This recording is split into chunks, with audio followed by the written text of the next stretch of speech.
Martino. Des fois, quand on se sent contrarié, ben c'est peut-être parce qu'il touche à quelque chose. Les drôles se font troller. Avec Jean-Denis Scott. Jean-Denis, toi qui demeures dans la région d'Ottawa, qu'est-ce que tu as pensé de la visite du roi? Écoute, c'était presque aussi paralysé que Montréal va l'être en fin de semaine. C'était assez intense. La dernière fois que la rue en face du Parlement était paralysée par un paquet de monde rassemblé pour des raisons weird, c'était à cause d'un autre King, Pat King. Évidemment, c'était pas exactement la même chose. Êtes-vous du type pro-monarchie, vous, d'ailleurs? Pas très, hein? Me voilà surpris.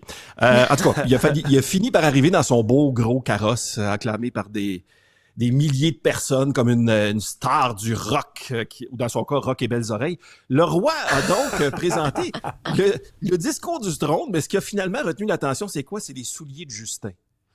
Justin qui portait des running shoes, ce qui a fait dire à plusieurs qu'il n'était pas habillé assez propre pour la visite. Je ne sais pas ce qu'il a pris. C'est la première fois qu'il mettait des espadrilles comme ça. Il aurait dû remettre ses pieds où il les mettait tout le temps, dans sa bouche. Et là, évidemment, la question, c'est combien ça a coûté? La dernière fois que Charles est venu au Canada, ça avait coûté 2 millions pour 3 jours. Mettons que c'était 2 millions cette fois-ci aussi. C'est quand même toujours bien un 550e de sa clique. Pas si pire, quand même. C'est vrai. On va se détendre derrière ça. Plus rien là. Non, mais parlons-en de sa clique. Je veux dire, c'est comme... ça pétait à tous les jours là, cette semaine. Il y a eu des manchettes à tour de bras. La dernière, c'était la SAC qui songe à piger dans le fond des accidentés. Tu sais, des fois, tu as le goût de payer un billet d'avion juste pour voir la femme d'Emmanuel Macron venir donner une taloche à une couple de personnes ici à la SAAQ. Ça claque finalement, pas ça clique. Et là, ni Guilbeault ni Legault ont l'air de vouloir faire grand-chose dans le dossier. C'est probablement ce qu'il y a de plus enrageant. C'est que les élus sont pas redevables de quoi que ce soit. Legault qui s'occupe de d'autres choses. Entre autres, il y a les régions aussi qui aimeraient que Legault en fasse plus dans d'autres dossiers. Il y a le député caquiste d'Abitibi-Est qui a dit que le PM en fait pas assez pour les régions. François Legault, lui, a dit qu'il ne croit pas vraiment. Bon, de me faire dire que j'en fais pas assez par le député d'Abitibi-Est, comme on dit, a beau mentir qui vient de Rouen. Oh. Aucun regard pour les régions. Avant de parler des États-Unis, Richard, je t'ai entendu dire la semaine dernière que tu aimais les nouvelles insolites. Oui, beaucoup. Oui. Bon, j'en ai quelques-unes pour toi. J'en ai 2, en fait, puisque le temps nous presse. Il y a un couple d'Américains qui a retrouvé un vieux billet de loterie dans le fond d'un tiroir, mais après vérification, billet gagnant, $1 million. Ça, c'est le fun. Ça rappelle une autre histoire que j'avais lue. Plusieurs millions qui avaient été gagnés par un Américain après qu'il ait choisi les numéros sur un petit biscuit chinois, les petits papiers là, qui ont des numéros. Oui. Ouais. À noter que le dernier à avoir gagné une fortune grâce à un resto chinois était le milliardaire Warren Buffett. Toujours dans l'insolite, il y a Denis Coderre qui a appelé les libéraux à voter pour Éric Duhaime. Ouais, selon lui, c'est le choix qui s'impose et on sait tous que Denis Coderre est une référence en toute chose qui s'impose. Et là, terminons avec, encore une fois, de l'insolite, nos voisins américains. Elon Musk s'en va. Trump a un nouveau surnom, Taco. Taco.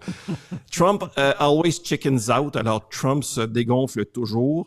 C'est quand même un surnom parfait pour Trump. Il a comme une coquille de taco en lui. Il est comme une coquille de taco. Il est dur au début, finit toujours par s'effondrer. Et comme les tacos, chaque fois que tu en manges, tu regrettes de l'avoir avalé. Ça, c'est Stormy Daniels qui a dit ça, apparemment. Mais c'est une coquille de taco sur la tête, tu comprends c'est quoi le dôme doré. Richard, tu te souviens quand Donald Trump a dit ceci? I will have the disastrous war between Russia and Ukraine settled. And it will take me no longer than one day. Une journée. Souvent en plus. Une journée, 24 heures. Il avait promis à plusieurs reprises, mais là, il dit que, dans une entrevue, il a dit que c'était juste du sarcasme. C'est juste, là, évidemment, écoute, c'est pas le premier à avoir fait une déclaration qui s'est avérée à être du sarcasme. Là, on se souviendra d'ailleurs de Bill Clinton. I did not have sexual relations with that woman, Miss Lewinsky. C'était rien qu'une joke. Souvenons-nous aussi du sarcasme d'Éric Kerr. La Coalition Avenir Québec ne reculera sous aucune considération dans cette promesse d'aller de l'avant avec le projet de troisième lien. Moi, je mets mon siège en jeu. Son siège en jeu. Sarcasme. Ouais. Il y a aussi eu le sarcasme de Geneviève Guilbeault concernant la SAAQ. On va faire toute la lumière là-dessus. C'était rien qu'une joke. LOL. Hein? François Legault a fait des déclarations qui étaient aussi rien qu'une joke. Dès demain, on va se retrousser les manches, puis on va travailler pour faire plus, pour faire mieux pour tous les Québécois. C'était clairement de l'ironie, quand même. Ouais. Mais là, Richard, toi aussi, t'as fait des déclarations où on t'a vraiment pris au pied de la lettre au début, puis on s'est finalement rendu compte que peut-être que tu niaisais. Maudit que j'aimerais être woke. J'aimerais ça être woke.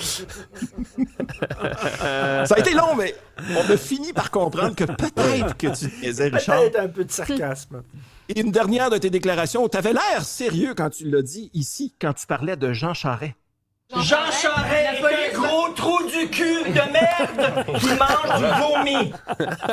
Évidemment, c'est pas ça que tu voulais dire. C'est pas ça que tu voulais dire, Richard. Tu voulais pas dire Jean Charest, tu voulais dire François Legault. C'est sûr. Il y a mais quelqu'un qui me disait dans une émission de télévision, il dit on peut plus, on ne peut plus critiquer le gouvernement, on peut plus critiquer les élus, rien. Je dis voyons donc, on peut dire n'importe quoi, puis on vit pas dans une dictature. Je peux dire les pires insanités à la télévision, puis il y a pas de problème. Personne va me mettre en prison. Je dis par exemple, je vais dire ça. Just watch me, hein? Comme on dit. Watch me. Just Watch Me, c'est une émission où tu étais autour de la table avec un certain Dieudonné aussi cette fois.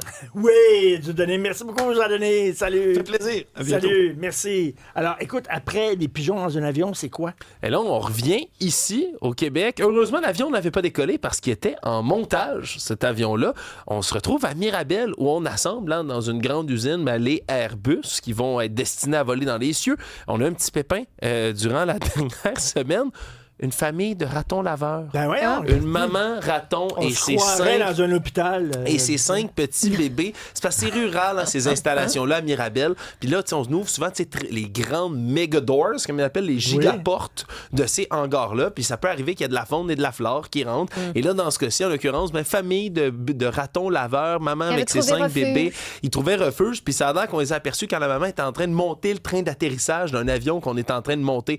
Fait que là, le problème, c'est qu'il a fallu mettre l'avion en quarantaine, tout scruter, tout fouiller, trouver les endroits où ils ont fait des petits pipis, trouver les fils qu'ils ont pu avoir grugés. Et on a relâché dans la nature les 6 animaux comme ça. Mais bon, heureusement, c'était pas en plein vol qu'on a trouvé les ratons. Coudon, oui, ça aurait fait une méchante surprise. Il reste des écureuils, puis c'est un hôpital. Merci beaucoup à Jean-Philippe Leroux, la réalisation, la mise en onde de Maximile Sayer, journaliste recherchiste et gardien du temps. Impitoyable. Et Fred Bastien, l'homme à la voix testiculaire à la mise en ligne. 3 personnes qui ont des bidets à la maison. Bon week-end tout le monde.